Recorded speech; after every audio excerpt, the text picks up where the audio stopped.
first time doing this job, so I beg you, forgiveness. My name is Alejandro Alvarez. I work at the Executive Office of the Secretary General, and I've been, supporting these developments on SDG16 plus from different parts of the system, and working for with many of you. So I'm very happy to see this gathering. You can come closer. You don't have to. Yes, please.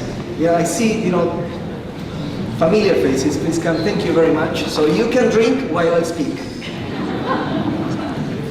So first of all, I would like. So this is about. We are closing the HLPF 2018, and we are actually opening the full year before that will lead us to the HLPF 2019. And this is going to be a very important year for us, because there will be two HLPF, one in June, where ministers will discuss progress in many SDGs, including SDG16. And that SDG16 we are still celebrating the fact that it was adopted as part of the Agenda 2030. It wasn't an easy process, and we are all very committed to make it happen. And it's actually not a given. Still, there is a lot of doubts, opposition, criticism about this SDG in particular. So it's not that, and I don't think I have to be honest, I don't think that our community is still up to the task of showing to the world that progress can be made and progress can be measured. I mean, there's still work to do on that part. So it's important that the community comes together, and we're still advocating, that we advocate for this goal, and we help each other, member states, and civil society, and private sector, to implement this goal across the world. And this is, I would say, the task here. That there is, vast community working on that. In particular, there are three main initiatives that have been working on this issue: the Global Alliance, it's a long time, short, the Pathfinders initiative, the 16 Plus Forum, and I am very glad to see member states supporting each one of these initiatives, and other partners working on this, coming together, to agree on working on under the same premises and following the same objectives. So this is an important thing to do, I would say. So please do not forget to tweet today. Hashtag SDG16 plus with all letters, PLES. Okay, not the plus. That's right. And so, first of all, let me then invite Ambassador Chu Jun Park, Deputy Permanent Representative of the Republic of Korea to the United Nations, to make brief opening remarks. And thank you for please. You can still move a bit forward. Thank you. Please move forward. Thank you, Alejandro. See you again. Nice to meet you tonight. Good evening, everyone. Thank you for joining us here today. On behalf of the Republic of Korea and as a host, I am very pleased to welcome all of you to this event on SDG 16. Today's event brings together many different stakeholders on the occasion of this year's HLPF. Let me first begin by thanking the three major initiatives for the implementation of SDG 16, which is 16 Plus Forum, Pathfinders, and Global Alliances, for their hard work and cooperation in setting up today's event. I would also like to express my sincere gratitude to the Minister of Planning and Economic Development of Sierra Leone, Her Excellency Nabela Tunis. Thank you so much. And also Vice Minister of Foreign Affairs of the Netherlands, Her Excellency Joka Brandt, for joining us today. Thanks. Ladies and gentlemen, it has now been 3 years since we embarked on our journey towards sustainable development and under the 2030 agenda. One thing that we have learned from our discussions on the SDGs so far is that cross-sectoral, integrated thinking and action is essential to ensure both sustainable development and sustainable peace. In this regard, SDG16 is one of the most fundamental goals among all of the SDGs. Indeed, it is not only enables but also accelerates the implementation of all of the other goals. It would be impossible to achieve lasting and sustainable progress on the SDGs without promoting peaceful and inclusive societies and building effective, accountable, and inclusive institutions. This is why Korea has been an active supporter of the SDG16. Based on our own experience, we have learned that education, good governance, effective institutions, and rule of law are the keys to achieving sustainable development and peace. Thanks to heavy investment in education and strong institution building efforts, Korea was able to rise from the ashes of the war in 1950s and accomplish prosperity. We have been enthusiastic members of the SDG16 platforms such as the 16 Plus Forum and Pathfinders, and we believe that these important platforms should not just serve as another means of intergovernmental dialogue. Rather, they should be utilized as an inclusive platform for diverse stakeholders to have their voices heard, including local government, civil society organizations, private sectors, and members of the UN system, academia, and others. In this sense, we look forward to annual showcase of the 16 Plus Forum to be held in Sierra Leone this year. We think it is very positive development that the various energetic initiatives around SDG 16, such as the 16 Plus Forum, Global Alliance, and Pathfinders initiative, are coming together to coordinate and learn from each other's ongoing work in advancing SDG 16. We believe this coherence is essential, not only because we must be effective in our efforts, but also because this will enable us to create a united front to build momentum for SDG 16. In closing, next year marks an important milestone for us in that SDG 16 will be under in-depth review, and that the first HLPF under the auspices of the UN General Assembly will be held.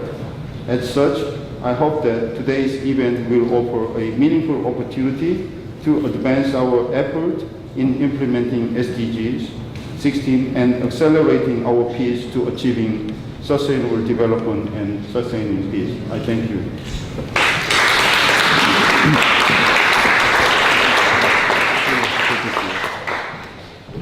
Thank you very much, Ambassador, and thank you for hosting us in this fabulous premises.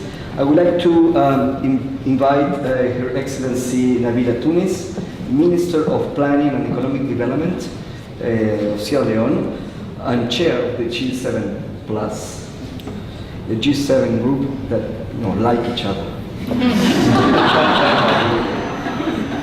So Her Excellency will talk about how Sierra Leone plans to stand up for SDG 16 Plus over the next year. Thank you very much.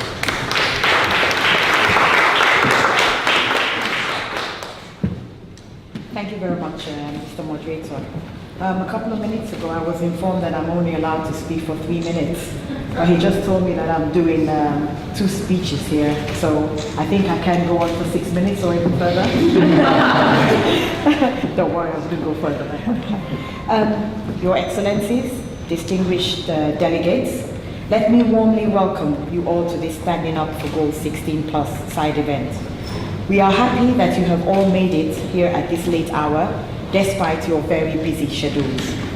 Distinguished participants, let me start by reporting that Sierra Leone has continued to stay the course of domesticating and implementing the 2030 agenda of the Sustainable Development Goals.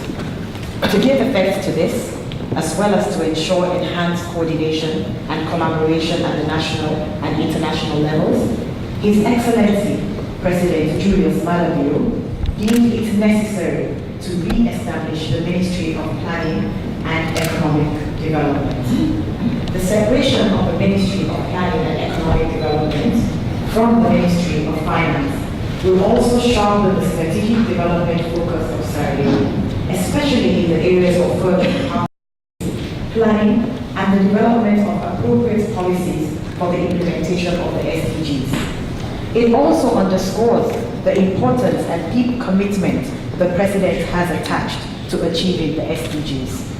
As the first Minister of the re-established Ministry of Planning and Economic Development, as well as doubling as the Chair of the G7 Plus and Co-Chair of the International Dialogue on Peace Building and State Building, I look forward to working with all of you in ensuring that no one is left behind in the implementation of the 2030 Agenda.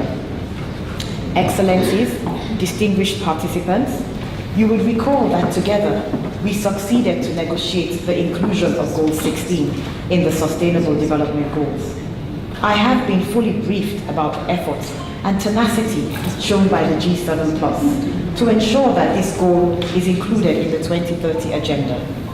I would like to especially recognize the role played by the former President of Liberia and former Minister of Finance of Timor-Leste, who was chair of the G7 Plus at that time, for ensuring the inclusion of SDG16 at the very last minute.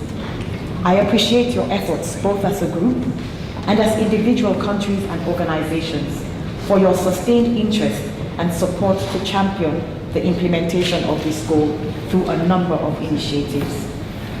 Ladies and gentlemen, this side event today, co-organized by the Global Alliance for Reporting Progress on Peaceful, Just and Inclusive Societies, the Pathfinders for the Peaceful, Just and Inclusive Societies, and the 16 Plus Forum is an opportunity for those working on SDG 16 to start intensive preparations for next year's high-level political forum. It is also a call for enhanced partnership to assist G7 countries as we strive not to be left behind this time around. As chair of the G7 Plus and co-chair of the International Dialogue on Peace Building and State Building, I would like to assure all of you of Sierra Leone's commitment to continue playing a leading role in taking forward ongoing initiatives. Provide a platform for enhanced partnership and engagement with a view to ensuring successful implementation and comprehensive reporting of progress on SDG 16 implementation. In this regard, I am pleased to announce that Sierra Leone will present a voluntary national report to the HLPF in July 2019. In June this year, the Pathfinders for Peaceful, Just and Inclusive Societies had very fruitful engagements with government and civil society organizations in Sierra Leone around the implementation of Goal 16. We have also committed to host the Pathfinders Task Force for Justice and the SDG16 Plus Forum Annual Showcase in Freetown in October this year. Excellencies, distinguished participants, permit me to share with you some of the milestones made by Sierra Leone and the G7 Plus group in our journey to achieving the 2030 using the SDG16 Plus as a critical launch pad. With our government's new direction agenda, we are witnessing unparalleled commitment to the SDGs and the principle of leaving no one behind more than ever before. It is with the realization that we can only ensure sustainable development as G7 Plus countries that we have collectively put Goal 16 at the pinnacle of our respective national development priorities. For this, Sierra Leone's new direction agenda has identified justice, peace and security, and good governance, including the fight against corruption and illicit financial flows, as principal determinants of achieving all 17 SDGs. Our strategic thrust in this endeavor is a pursuit of a sound public service delivery mechanism underpinned by disciplined political will and leadership. Following the establishment of the Sierra Leone Legal Aid Board in 2015, with a special focus on promoting justice for all, especially for the vulnerable, legal representations in the country increased from about 5,000 in 2016 to more than 15,000 in 2017. This significantly brought down the number of incarcerated persons in prison without indictment and trial for years. Ladies and gentlemen, furthermore, we believe that the sustainable pursuit of justice, peace and security cannot be achieved without the constant and unrestricted monitoring of child welfare development. To this end, we have recently produced and launched the first child poverty report in Sierra Leone. This will serve as a baseline for monitoring deprivation of children in Sierra Leone in tandem with SDG1 of ending poverty in all its forms. We are also witnessing encouraging improvement in education for the physically challenged. Those with disability enrolled in primary school increased from 0.48% in 2013 to 26.6% in 2017, which is in line with SDG 4 of ensuring inclusive and equitable education. We are engaged in addressing phenomenal challenges of justice, peace and security related issues in our ongoing constitutional review process. As a group, the G7 Plus has prioritized the implementation of the SDGs, and we have come up with a number of targets to follow up on. Distinguished ladies and gentlemen, while the G7 Plus as a group believes that the SDGs are a universal agenda, we also recognize that their implementation has special challenges and tremendous implications for countries affected by conflict and fragility. We risk losing critical focus on our special situation and needs if we only teach the SDGs in their universality without paying special attention to their differentiation.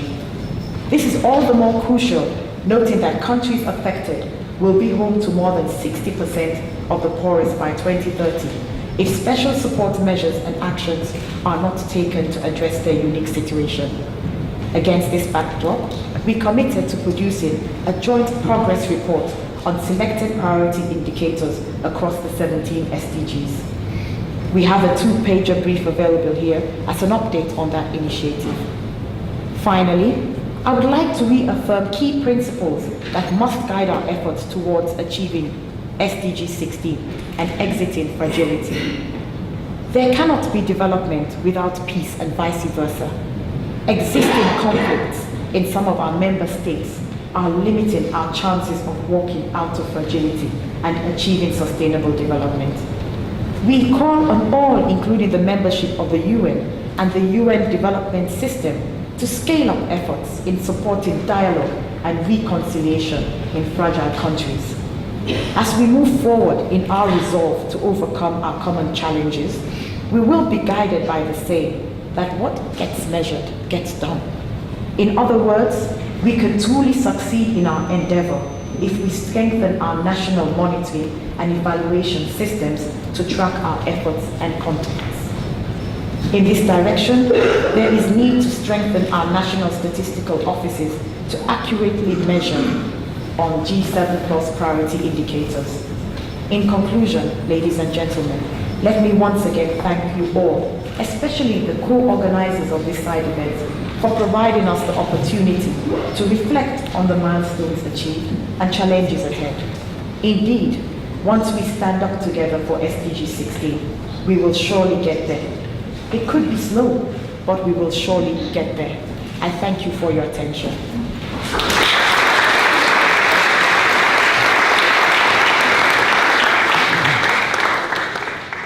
Thank you very much, Madam Minister. I would like now to invite Her Excellency Joka Brandt, Vice Minister of Foreign Affairs of the Netherlands, to say how the Netherlands will plans to stand up for SDG 16 plus over the next year. Thank you.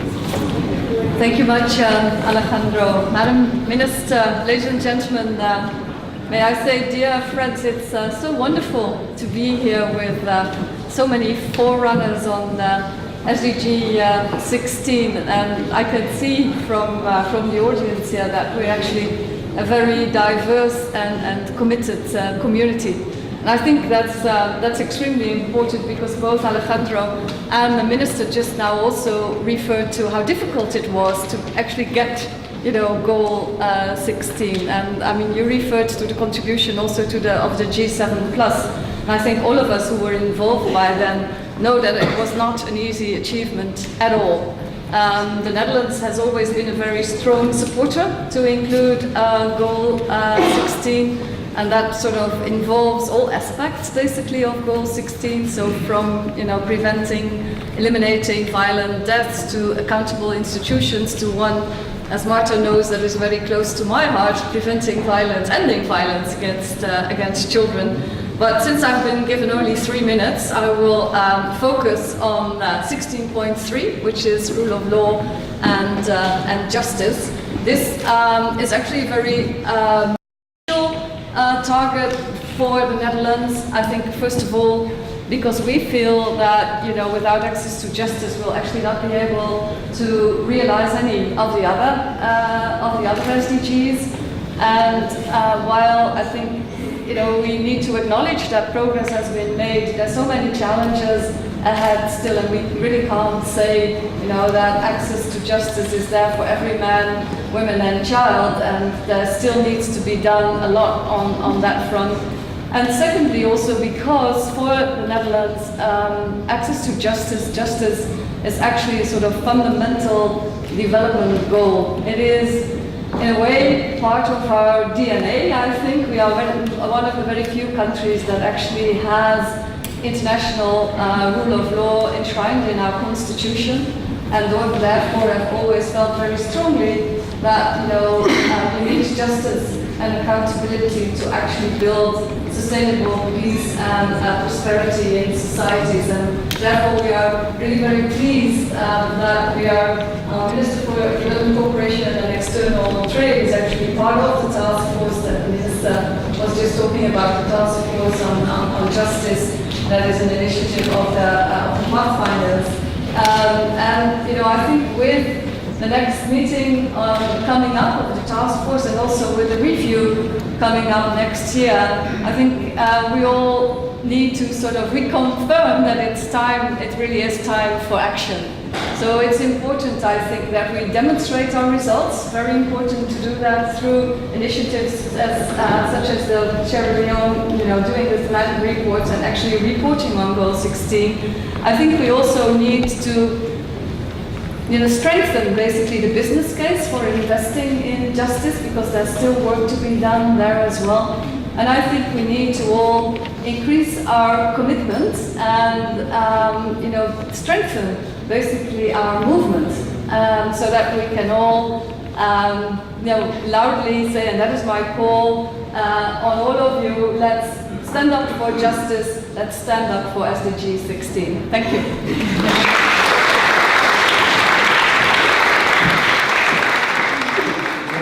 I would like to invite now the ambassador, the minister, the vice minister, to write your commitment on this board. Commitment on the SDG. This could take forever because we're deciding. That is a very important moment. Picture. Yeah, we have to expect it to sign at the same time. Okay, we can do that. I think we can do that. Just sign that. And while this is happening, I would like to invite. Yeah, just name me. The name? Okay. Very, very excited.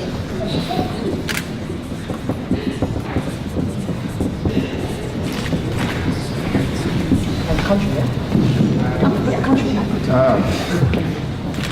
It's a bit wobbly, no? Yes. Because we're actually standing up. this is Back to you. would like to Thank you very much. move forward. That would be very good. Okay, thank you very much. Then Just continue. thank you very much.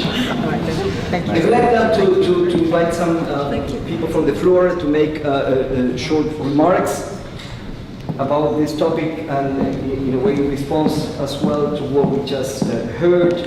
Let me first of all invite His Excellency Ambassador Jorge Skinner-Clay, permanent representative of Guatemala to the United Nations, Embajador.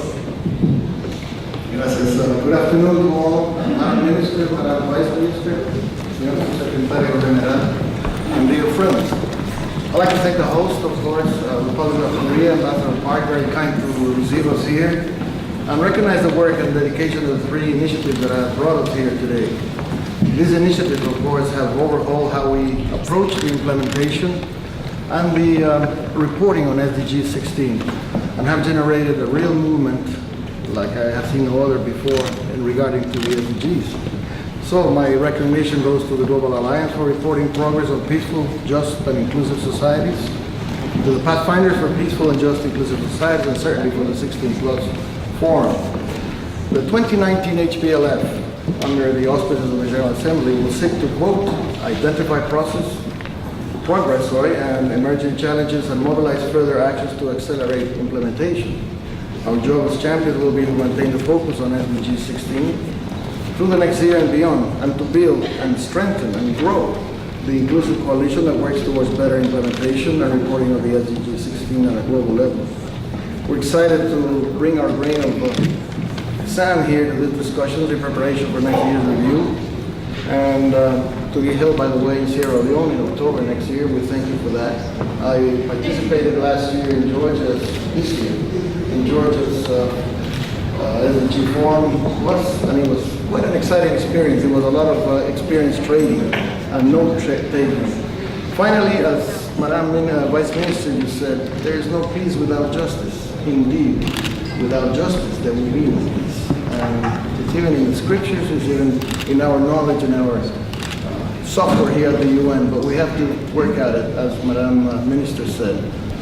Pursue this relentlessly and with courage. I thank you so much for being all of you here. You are the conveyor belt of this initiative. Thank you, of this goal.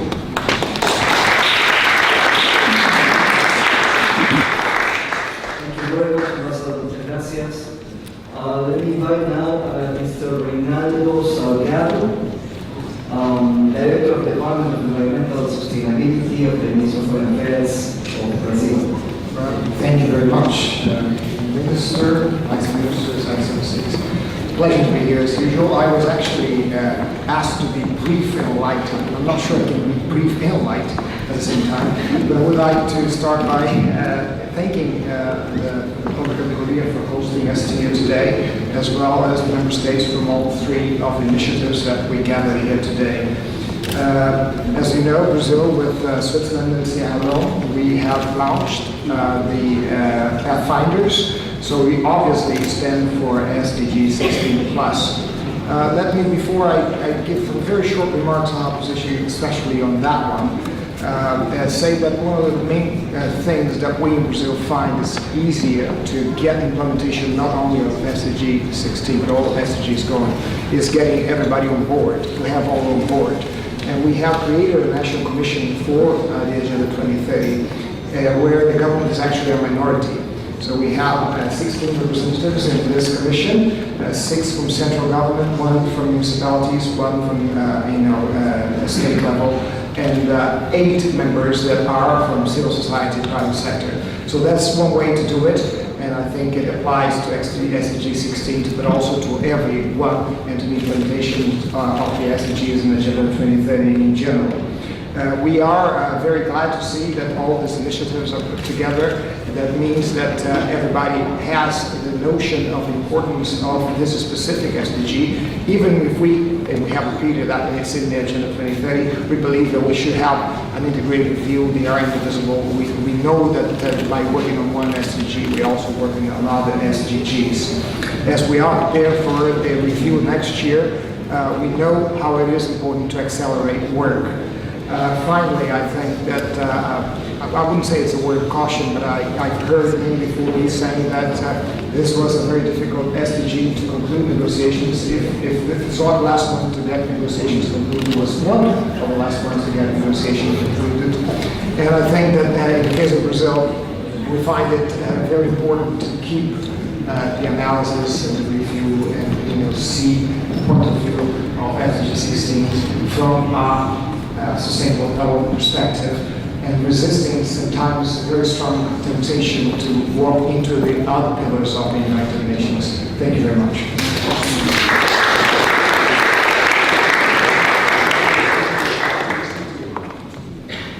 Before inviting someone else to speak, I would like to again invite you to get closer to the podium and to avoid challenging. Please come. Thank you. Thank you very much. Still, thank you. Thank you very much. Let me now invite Mr. Dominique Fabre, Minister from the Program Commission of Switzerland to the UN. Thank you very much. It's very easy to speak after other speakers. You can be brief, you don't have to repeat what has been said. Madam Minister, Madam Vice Minister, dear colleagues, Excellencies, we are quite proud and honored to be here today because I think that the goal 16 is the one that is best prepared for the HLPF. Okay, it's in 2019, but to have all these three very important initiatives, one among which Switzerland is co-convening, you have heard it together with Brazil and Sierra Leone, the Pathfinder initiative, but to have these three important initiatives working together towards the HLPF 2019, this is of course a fantastic. And we were meeting regularly over the last month and year, and I must say that every time we got closer together, and in this sense I would also like to very much thank the permanent mission of Korea and all the co-organizers today of the meeting to bring us together. I think this is the new rule, and maybe we should even have a name that is an umbrella name of all of us. But of course, every initiative has its own dynamic. The Pathfinder one is very much on the implementation side. You all know the roadmap, and if you don't know it, please read it. And when talking about the implementation, this means that somehow we are representing countries here. We have to do our homework at home. And this is maybe the first very important message we have towards 2019. It is really to do our homework and to implement this goal at national level and to report on it for next year. And the second message is to use every single opportunity, every meeting. We have heard about the Task Force on Justice, that is also an initiative all through the years, but every meeting to get together and to make sure that we are a strong voice and a strong advocate of the goal 16 plus. I will stop here, but I would like to thank you very much for all your engagement. Thank you very much. Thank you very much. Let me now start a new section of the event, inviting some colleagues to speak here from the front for 3 minutes each. And this section is about partners. It's about the civil society, it's about the private sector, because there is no way that member states or states or even with the support of the United Nations, we are going to achieve such an ambitious agenda without the broader partnership of civil society and the private sector. So first of all, let me invite my colleague Douglas Kay, Deputy Director of Bureau of Policy and Program Support at UNDP. Thank you very much, and good evening, everyone. Let me first begin by thanking the government of Korea for hosting this event. It's a beautiful permanent mission. I wanted to first, I was going to read a speech, and I told my team I would do it, but I got a sense that probably it's better to speak with notes, and so I'll do that. I first wanted to emphasize, I just got back from Afghanistan a couple of months ago, where I was our country director there for 2 years. And there, countries such as Afghanistan, you can imagine the significance that's attached to goals such as SDG16. And for many of the countries that are even represented today, it really is the crux of the Agenda 2030.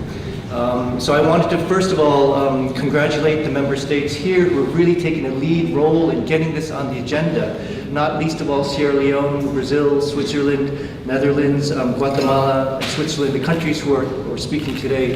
It speaks to the courage and the commitment to address not only conflict and peace issues, but some of the most sensitive that are on the United Nations agenda right now. Corruption, security sector, justice issues. These are, in many respects, the most delicate and sensitive issues, especially when you're looking at it from a political angle. So, again, the challenge before all of us who are focused on this one goal is significant. And that's why, indeed, it's very positive that the process of preparing for next year starts today.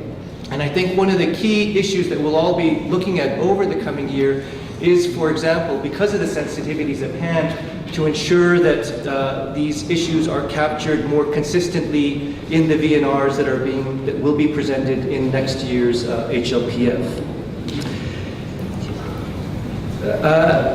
Partnership. I think, what's the expression? The whole should be greater than the sum of the individual parts. And if you think about that, it's a mathematical concept, but it also plays out in certain scenarios. Like, for example, there's been a major sporting event that just came to an end yesterday, wasn't it? And if those of you who follow football or soccer, they call it in this country, you'll know there was a very particular aspect of this year's World Cup. Compared to any others, they say it was the best one, and I have to agree with that one. This year's World Cup was very particular because those teams that were typically led by individual stars dropped out quite early. And certainly one of the two finalists yesterday made it entirely because they worked, and more so than any other, as a team. I'm talking about Croatia, the smallest country since 1950 that had reached this level. Because they did work as well, the whole was greater than the sum of the individual parts. And that's why it's really nice that we have so many different parts of our collective society here today. Not only the member states, not only UN agencies like UNDP, but also members of civil society and members of the private sector. And I'll conclude with one final point as an extension of this, the importance of bringing us all together in this room. My first job out of graduate school in 1991 was with the South Korean, the permanent mission of the Republic of Korea, as a speechwriter. I'm not a Korean national, but they needed someone who could write speeches, so I joined. It used to be not in this beautiful building, but in the 866 UN Plaza, which is on the other side of First Ave. And I remember one day this new thing came up on the computer, where they would actually be able to capture news from different news sources throughout the world. And it was called LexisNexis. And it was actually printed out on one of these dot matrices, which you don't really see anymore. And it was a big deal back then. Well, I know LexisNexis is represented here today as a representative and a key representative of the private sector. And I think given the changes that we have gone since 1991, when I first started that job, that was pre-internet days, and you look at what's happened in terms of data and digital electronics today and digital communication, and you emphasize and you can appreciate the importance of data to our cause, our shared cause today. And several people have been talking about it today, the importance of data and evidence as the basis for the work in this very sensitive area. So again, in as much as we've evolved so much in terms of the internet and data communication, it's really important that partnerships with private sector, civil society, member states, come together for the benefit of those out there. And I'll conclude with just that one point. I was talking to some people today about how these big forums bringing together member states, they're important. This HLPF has been in place for a couple of years, and I think this is the third or fourth year. I've been in the field the last couple of years, and so this is my first one, and attending some of these, especially in the Secretariat, started to wonder, is this really the most cost-effective approach to collective approaches to international causes? Bringing together big speeches, very expensive travel, big delegations. And my team mentioned to me, they said, in this particular area on SDG16, it's really, really useful. Because we're all, we only see the tip of the iceberg in meetings like this. It's actually following a very extensive process at the country level, where there's been dialogue, there's been consensus building, there's been an exchange of views on very sensitive issues, which haven't happened before. So in this particular area on SDG16, yes, we are meeting that key goal to make sure that our work and the resources that we're expending for events like this are really having their greatest impact out there. So with that, I'll say congratulations to all of you, and once again, thank you to the leading member states and all of us that have come together for this very important cause.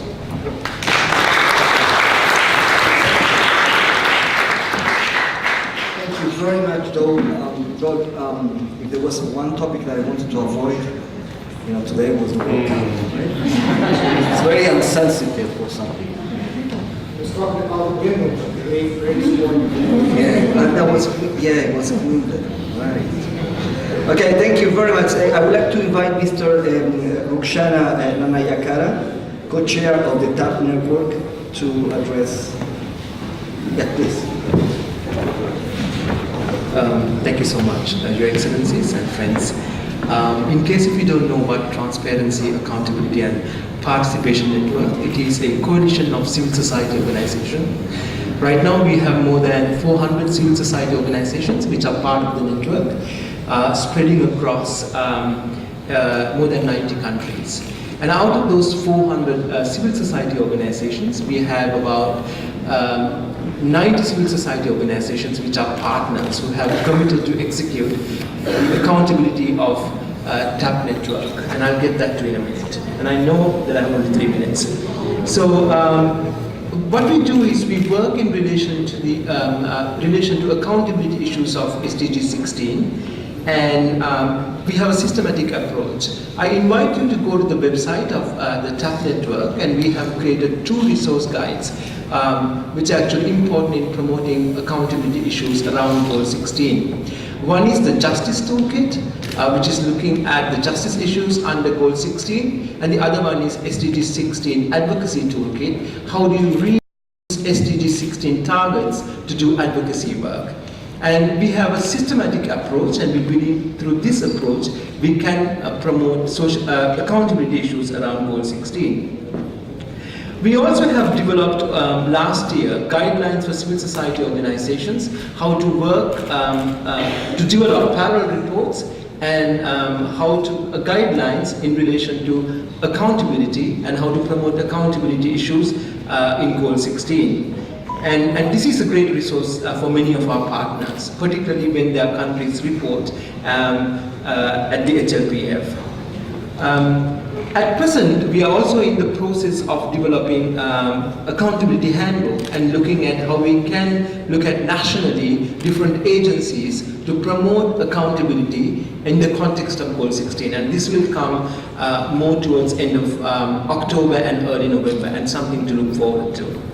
So over the months, and we have really managed to work at the national level and empower national partners of ours to promote social accountability. I'll give you one example. In Nepal, our partner, Nepal NGO Federation, actually has managed to create a accountability mechanism to work with the government on Goal 16. I think it's a great achievement that we empower the national level partners. And what really matters in this discourse is how do you really promote national accountability issues? How do you bring those national accountability issues to the regional level and international level? And how do we use these platforms to air their messages? And that's the most important aspect of it. And finally, what is forthcoming, again, in addition to the accountability handbook, we have 90 partners who have committed to do different things, as in 2019, Goal 16 will be reviewed by the HLPF, and this is a big year. And we will be working with these partners across the world, and we believe that as the months are coming up, we can create more accountability at the national level and also create more space for these organizations to speak at the regional and international forums. And in conclusion, I want to say that what really matters, as I highlighted, what is happening at the national level, whether through this we are improving the lives of the people at each country. And in this context, the work that our civil society partners are doing is extremely important. Therefore, we should create more space for civil society organizations, and in the coming year, we look forward to have an official space for civil society organization in the HLPF, particularly in relation to the VNR process. Thank you so much.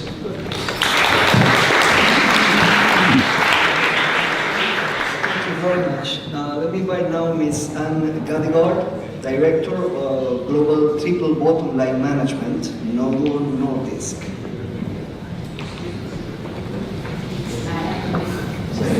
I'm very much a commercial background person. Yeah. Or many, no, I'm not going to say that. Thank you very much, distinguished guests, all of you committed to SDG16. I think there have been several references to that being one of the more challenging SDGs to get finalized as part of the negotiations of all of the SDGs. I would also say from a private sector perspective, talking about peaceful societies is definitely one of the areas, if you don't dive into the targets of SDG 16, that many businesses will think peaceful society and what specifically would be our role in dealing with this.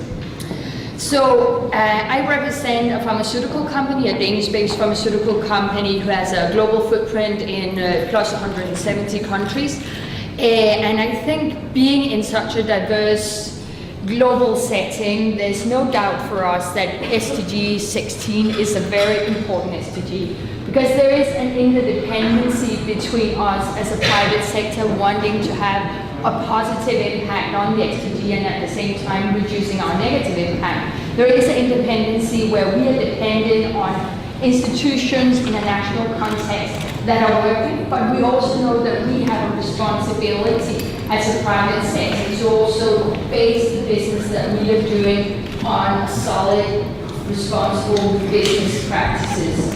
That being both adhering to the UN guiding principles, doing due diligence, addressing the salient issues that we might identify throughout that process. It's also about ensuring that we have appropriate policies and procedures dealing with business ethics requirements, follow-up training of employees, etc. And of course, specifically that for the pharmaceutical business, with some of the cases all of you most likely have heard for a very long time. But I also want to share with you that there's no doubt I have been within tomato, CSR, sustainability, ESG, whatever we call it, plus 20 years. And I have never seen a platform like the SDGs who has attracted so much attention from the private sector segment for such a long time. And that being said, it's still in the context of UN talking about how private sector or financial institutions should be part of financing the development needed in the world. And that is not scaring away private sector. They're actually seeing the SDGs as, and I will just find the specific quote here, the crowdsourced purchase order from the future. Because there's no doubt that private sector is seeing this as, okay, if these are the global challenges, this is where we can take our competences together with others, not necessarily just ourselves, but in partnership, work to find the solution and thereby do what we do best, which is doing business. I was so pleased that Mrs. Tunis talked about data. We had a very exciting, and I know when I say data, exciting in the same sense as some people might think, oh my God, what is she talking about? But we did have a side event, full house, Friday evening from 6:30 till 8 o'clock, talking about how there's so much fantastic information stuck in data that we are not capturing as it is right now. The whole monitoring framework that's been set up, looking at VNRs, looking at the objective indicators and the reporting to the statistical offices is missing out on opportunities. There's so much gold embedded in corporate reporting that we think we should be looking into how we can activate into the conversation on the SDGs. So that's why we as Novo Nordisk has committed ourselves to, in support also of SDG16, to have conversation, and we already started that journey together with UN Statistical Division, finding out how can we actually take that information and put into a database which is available for everybody, it's transparent, it might not be comparable between businesses, but at least we will get an insight. So this is what we are committed to, and I hope that you will all open your arms and welcome in the private sector, because we do have competences which can supplement all of the good work happening in the UN and in the different nations. Thank you.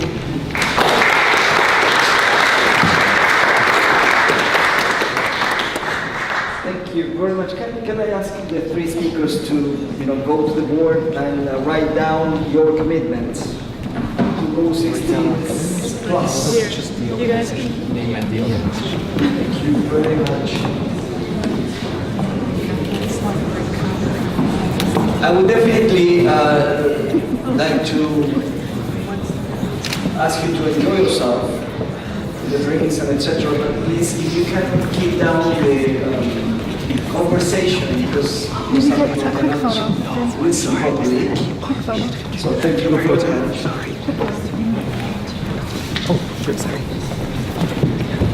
Okay. So let me then now invite some of these to make remarks from the floor. In particular, I would like to invite Mr. Ernesto Soria Morales, Senior Policy Analyst, Policy Coherence and Development Unit from the OECD. Thank you very much. Good evening, everyone. And thank you for this opportunity to share with you some of the work that the OECD is doing in support of SDG 16. Since 2014, the OECD has worked to deepen the business case on access to justice. This work is part of our efforts for promoting an inclusive growth agenda and support the implementation of SDG 16. Our work is focusing on three main priorities, as there is so much that can and should be done in this area. First, we need more and better measures of people's pathways to justice to match supply and demand.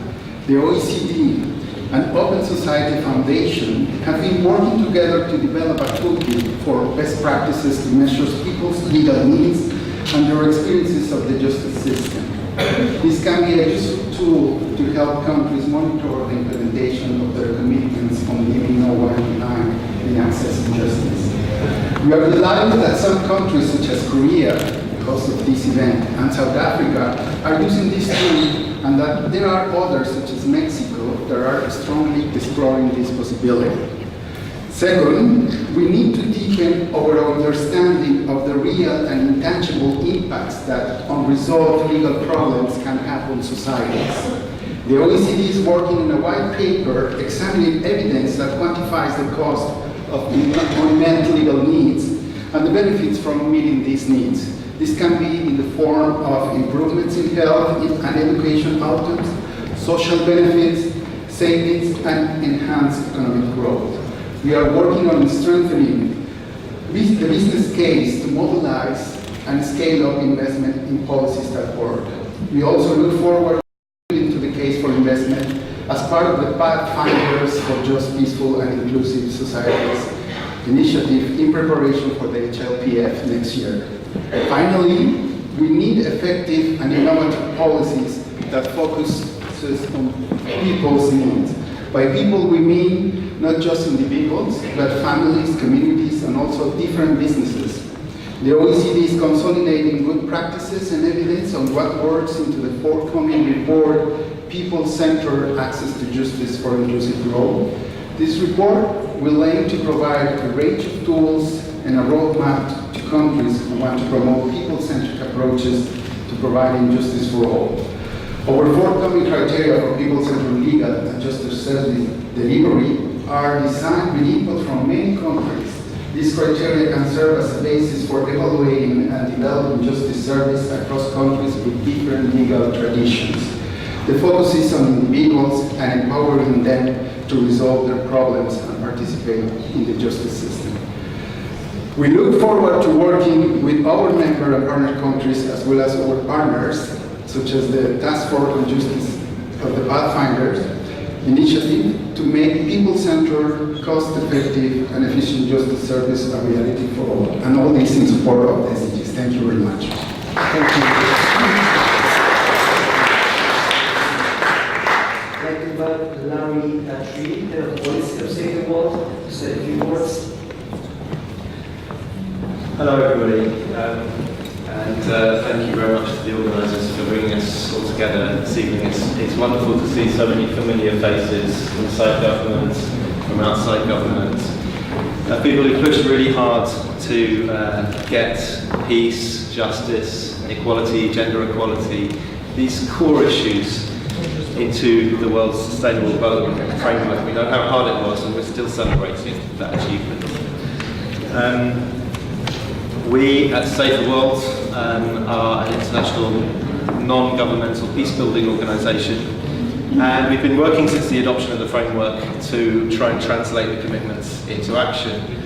And our work is really showing us the important value that supporting societies and change makers can have on the ground. So, in particular, through our work in Somaliland, we've seen Somaliland develop a national development plan, which is based on the SDGs, and we've seen civil society in Somaliland recognise the value of SDG16 plus for their change agenda, and their advocacy has led to a new law which is creating a women's quota in Parliament, which is going to take, by March next year, the number of women MPs in Somaliland from 1 out of 82 to 18.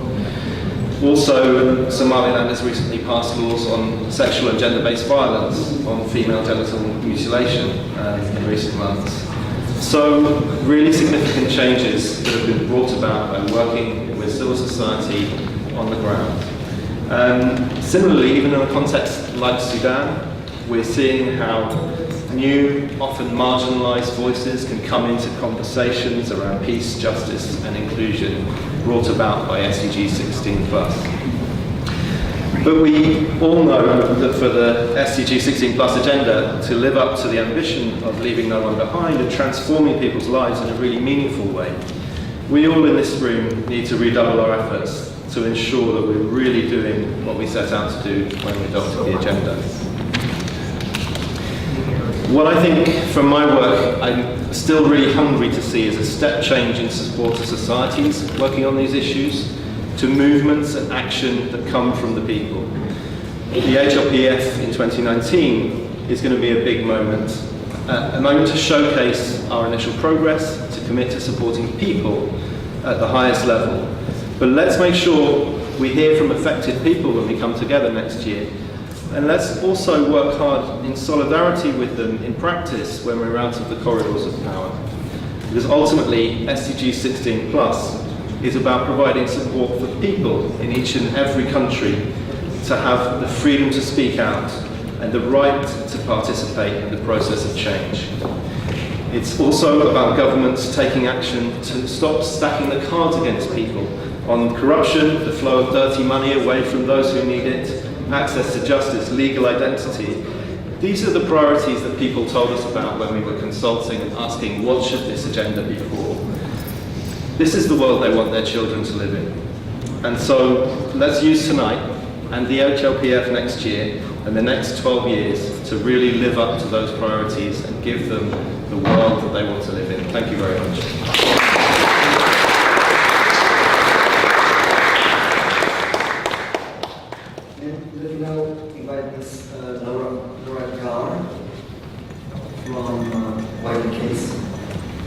Thank you very much, and thank you also to the Permanent Mission of the Republic of Korea, the Global Alliance 16+ Forum, and the Pathfinders for hosting this event and all the work that's done to advance these goals. White & Case is a global law firm in 29 countries, plus the Philippines, and it has a strong and deep commitment to advancing the SDGs, and in particular SDG 16. White & Case is one of the private sector representatives on the UN Global Alliance Steering Committee, and we've worked with the Global Alliance to review member states' voluntary national reports to assess whether and to what extent countries have been reporting on SDG16 and the related indicators. We are committed to working with Pathfinders, the 16 Plus Forum, and the Global Alliance in identifying and developing further ways in which the private sector can assist with SDG16 reporting, including how best to improve access to data, which we heard a lot about tonight. Our firm has a vibrant pro bono practice in all of our offices worldwide on wide-ranging matters that help to advance the rule of law and provide access to justice, to increase gender equality and environmental protections, and to promote poverty alleviation. In fact, the year before last, our firm actually organized our social responsibility year-end review around how our pro bono work was advancing the SDG goals and 2030 agenda.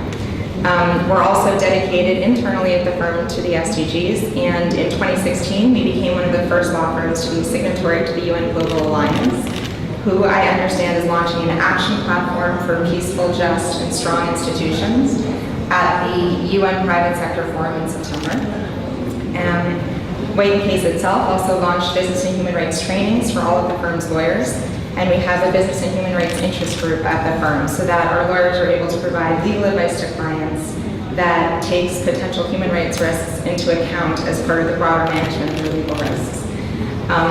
In the coming year, we look forward to working to increase the role of the private sector in advancing the 2030 agenda. And Joe Weiss, who's the head of the Global Citizenship, is also here if you have any questions on these two. Thank you very much.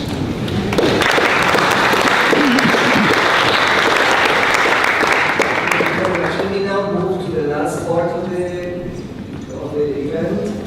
Last session that will be focused on the critical role of children and young people.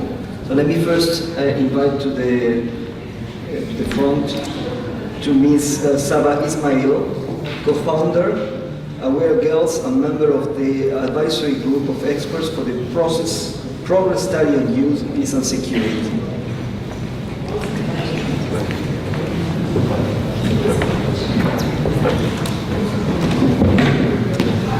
Good evening, everyone. Thank you so much to Mifuna, to the SDG16 Plus Forum, and the Permanent Mission of the Republic of Korea, and all other stakeholders for organizing this side event tonight. Well, I was born in the Khyber Pakhtunkhwa province of Pakistan, which has borders with Afghanistan and with the tribal areas, and I was raised as a peace builder. Only less than a week ago, more than 14 people were killed in a terrorist incident in Peshawar, the city I grew up. And only 3 days ago, more than 130 people had been killed and more than 200 people have been severely injured in another terrorist incident in Balochistan. My question from all of you in the room is that how many of you have heard about these incidents? A couple, 4 or 5 people among all these people. I think we are all working towards peace and we are all working towards achieving SDG goal number 16. We all need to work more harder. I think we have got the answer that we really need to work harder. Even before we stand up for justice, there are people, hundreds and thousands of people who are being laid down just because they're urging for peace. And before my remarks, I would really like just a moment of silence, just a moment of 10 seconds of silence, and to pay tribute to all those people who have lost their lives in achieving peace and who have been working for peace. Thank you.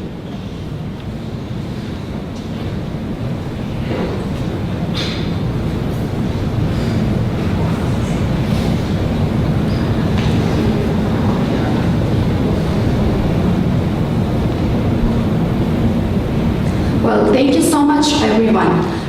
Those people, they were just not numbers, but they were real human beings. They were real stories, and they were dreams.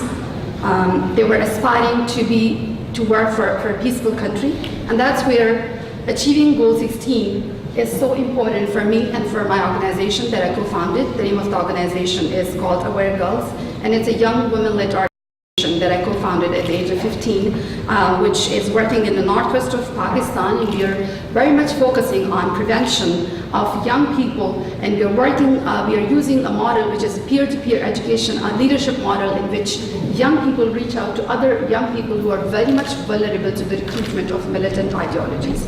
They work with other young people and they provide them with alternative narratives that are based on nonviolence and tolerance, pluralism and compassion, and they prevent these young people from getting recruited by the militant groups. When we started a few years ago, we were only 30 people, but now we have more than 22 active groups. We are reaching out to more than 10,000 people across Pakistan and Afghanistan. And that's why we continue to struggle to working for peace and also for achieving SDG 16. No one else, like I and also the other people in Pakistan, really definitely wants to achieve the goal 16. For one reason, definitely because they don't want to be remembered as one of those statistics that I mentioned earlier, but also because young people want inclusive societies where young people are meaningfully and actively engaged in the decision-making processes, in the political processes and in the peace processes. One of the terrific examples was after the resolution 2250 was passed in 2015, and these young peace builders started working and they used this resolution as a tool to promote peace, to promote interfaith harmony, but they also advocated to the government to have a youth peace policy which is gender sensitive and that cater to the needs of young people, both young men and young women. So I was also, in the last I was asked to share my commitments for the next year, but my commitments do not only limit to the next year, because these are lifelong commitments that I and the organization have made. Despite the life-threatening situations that the founders of the organization are at the moment facing, both from the state and the non-state actors, but also the illegal crackdown on the organization that is currently happening in Pakistan at the moment, they only want us to be silenced, and they don't want us to talk about these issues and don't want to work for peace. But our commitment is that we will continue to work for peace because we refuse to be silenced. I will just conclude because I know that there are some member states here in the room in the HLPF 2019. For the HLPF 2019, I have a couple of recommendations for the member state. Is that one, there are two, so they will be super quick. One is that ensure that young peace builders and youth-led organizations are properly consulted and on time for the preparation of the voluntary review processes from the very start. And number two is that member states should allocate seats for young peace builders, both young men and young women, not only as observers but as speakers during the upcoming HLPF. Thank you so much.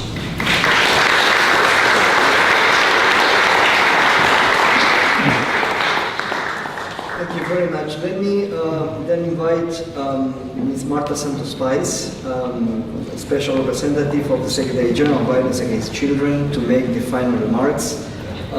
Thank you very much, Marta. It's an honor to have you here. Thank you.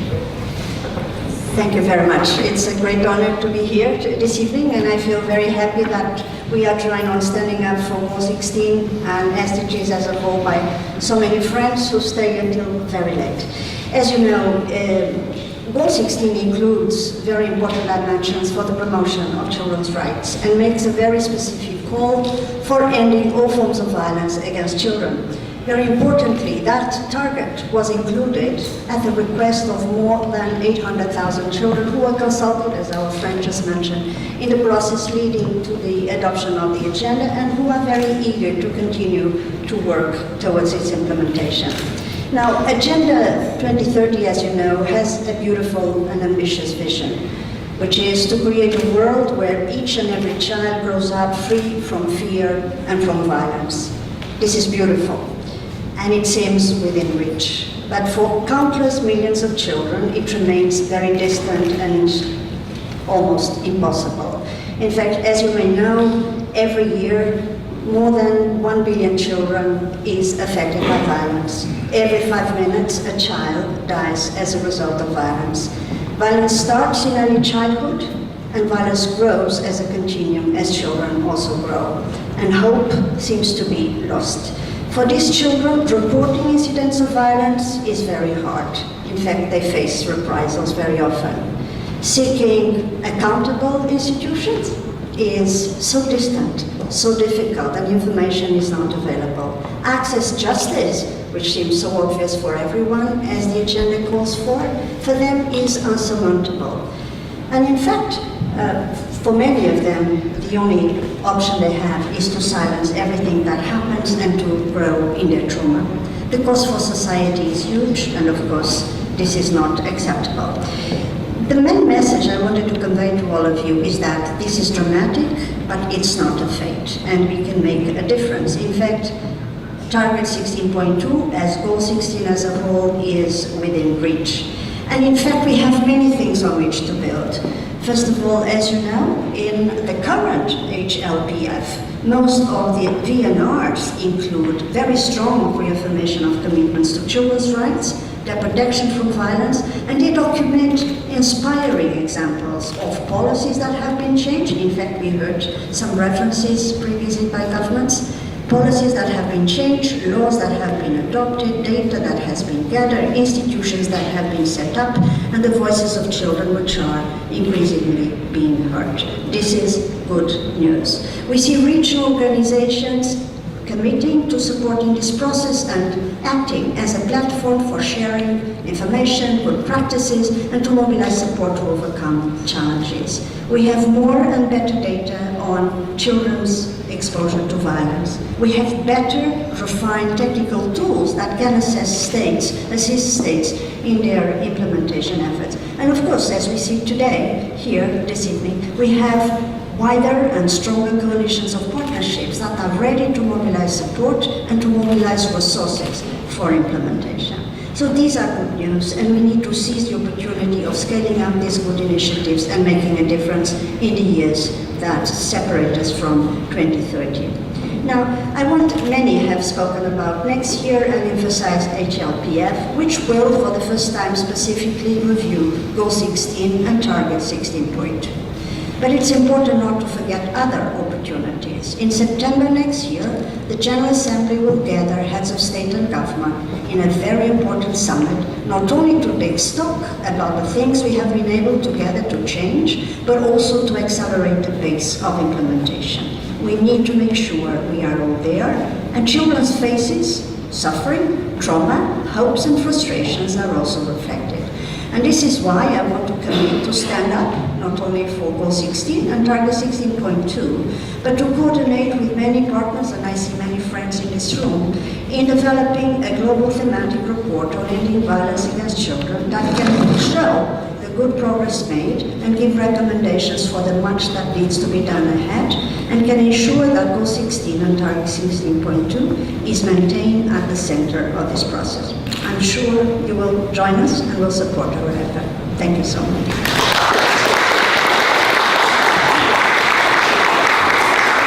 Thank you very much, Marta. Well, so we are coming to the end of this event. I'm very grateful to have you all here. This is the start of a year that's going to be very busy. I hope we are heading to the HLPF in June and the events in September with heads of state. These are very important moments for the work that we are doing. We need to make sure that we are working with member states, with other partners, to have more and more member states voluntarily reporting on the progress that they are making on Goal 16. So we stand up for justice. We stand up for peace.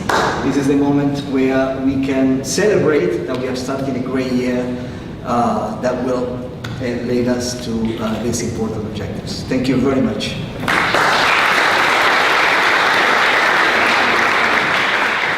Please sign this board.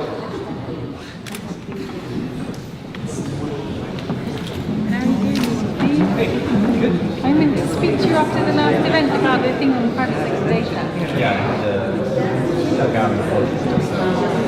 Yes, yes, yes.